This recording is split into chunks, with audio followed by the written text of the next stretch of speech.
Hi, I'm Anabel Mifsud. I head Fexserv Fund Services, a fund administrator based in Malta. Part of a local group of companies focused on financial services. We offer fund administration and other support services that a fund would require in terms of compliance and AML. I also sit on the board of Finance Malta. I chair the local association, and I also sit on the board of EFAMA. Through these roles, together with other industry players and stakeholders, together with the regulators, we work on continuing to strengthen Malta's position as a competitive fund jurisdiction within the EU.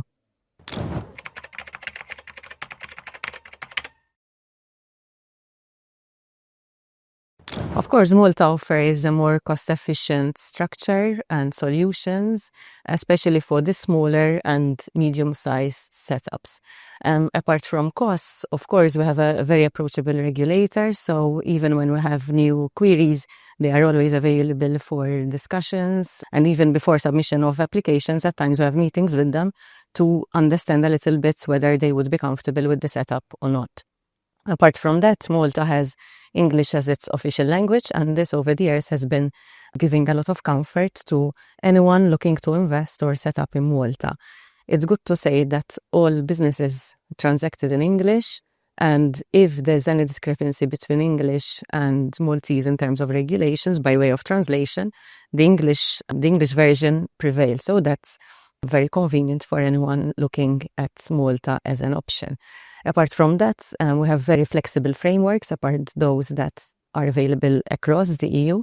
So again, that's very beneficial for especially the smaller setups. One thing that I also wanted to mention is diversification. So one thing that comes up, especially in this area when it comes to private equity and venture capital, is the fact that some jurisdictions request specific percentages when it comes to diversification. In the case of Malta, although diversification is implied within the rules, there's no specific percentage. So we've seen setups with one SPV and a bank account, and that has never been challenged. One last thing to point out when it comes to Malta as a fund jurisdiction is the level of service that you'd get, because it's a more tailored approach, a more personalized service. That is very important, especially for the smaller setups.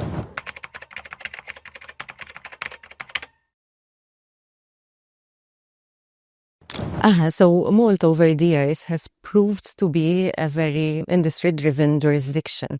This goes years back when Malta also launched the Professional Investor Fund, which is a regulated structure, however, provides a lot of flexibility when it comes to service providers, strategies, and what you can do. This can also be self-managed, so again, no requirement for a management license also. When the FMD came into play, Malta kept the Professional Investor Fund, of course, in this case, for structures below the 100 million threshold. Mentioning the FMD, when Luxembourg launched the RAIF, Malta also was proactive and launched the Notified DAIF, which is essentially the same structure one can find in Luxembourg, but the only difference is that in case of Malta, you need to go to the regulator with a notification, but you can launch within 10 days. Following that may be slightly now different from private equity, but good to mention, Malta was the first across probably not only within the EU to regulate digital assets funds. And this goes hand in hand also with the Virtual Financial Services Act, which is what now we know as MiCA across the EU. So this happened in 2018. And it shows how Malta is very proactive when it comes to rules and regulations. Following that, in 2023, Malta came up with the notified PIF. So the PIF, as I said, was very, very successful. And now we have the notified version of this fund framework, which enables, like the notified AIF, a quicker time to market. Recently, actually in November last year, we had an update where it also involved family offices to manage notified PIFs. And actually last week, we had further updates where the notified PIF now can be self-managed. And we had an update in relation to partnerships. Partnerships were not really common in Malta, but now the rules have been updated to cater for what is now known as the Special Limited Partnerships, SLPs.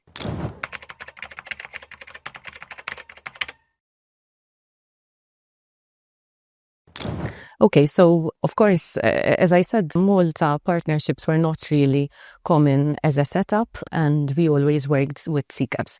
Now, when we speak to managers, especially in the space, the partnership always comes up. And we know that this is the common practice in other jurisdictions, such as Luxembourg, and now even jurisdictions like Ireland in the past years have updated their rules to make it more appealing and closer to what Luxembourg provides. So this update, of course, makes it easier for anyone very familiar with these jurisdictions to now have that available in Malta as well. When it comes to the notified PIF, in this area, we see, when it comes to private equity and venture capital, we see a lot of involvement from family offices. So what the update actually means is that if you, of course, need to fall within the definition of family office as per these new rules, you do not need, keep in mind that until the most recent update, a notified PIF needed a management at a minimis manager to manage it, or else third country manager. So with this update, a family office, if you fall under the definition, you can just set up a company and manage a notified PIF for the family group as per the definitions. With the most recent update now, this can be self-managed. So you do not even need any entity to manage this fund, and you just need an investment committee, which does not even require local substance apart from a local director. A notified PIF to be set up needs just a due diligence process carried out by a CSP or else a fund administrator. And apart from a local fund administrator and a local director, you do not require any more substance. So, of course, it offers quicker time to market. And we know for these setups, especially if you're small, the first investors are really important. And of course, time to market is of essence. Apart from that, the way it is, it offers the best of both worlds of the notified AIF, which the notified AIF offers the time to market benefit, but the flexibility of the professional investor fund with service providers, so you can work with the bank that you're already familiar with, and apart from that, still making the most of the cost efficiency you can get from Malta and all the tax advantages as well. So it has become very, very now easy for anyone to set up a fund within an EU jurisdiction.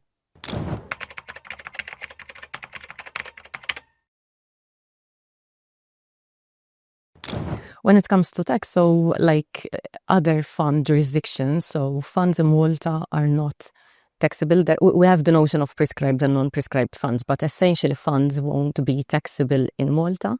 So the fund is tax neutral. When it comes to non-resident investors, there is no tax upon, so no capital gains tax, and also no tax in Malta upon any redemptions. And that has proved to be very, very appealing to promoters looking to set up a fund within the EU.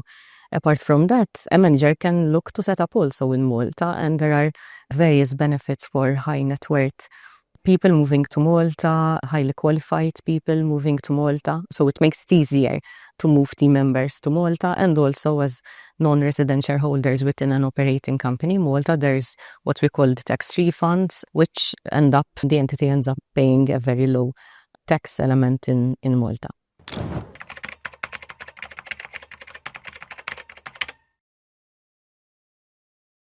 In the past years, we've seen more pressures on cost reductions, both regulatory and from investors. And in fact, there was an ESMA report recently in relation to costs and, how funds can be expensive. Of course, Malta offers a very cost-efficient structure, and that will continue to attract more people to Malta, not only on cost, but because people are looking more at value added rather than going to the traditional jurisdictions just because.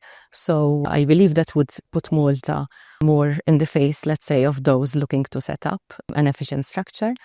Apart from that, good to also keep on pushing the fact that Malta has always tried to adapt its rules to come up with frameworks that are of use in order to meet objectives of what the promoter actually needs. So I think that together with the fact that Malta is very much open to startups, and in the space we see a lot of startups, especially when it comes to VC, I think it will continue to put Malta on the map as an ideal alternative jurisdiction to these setups.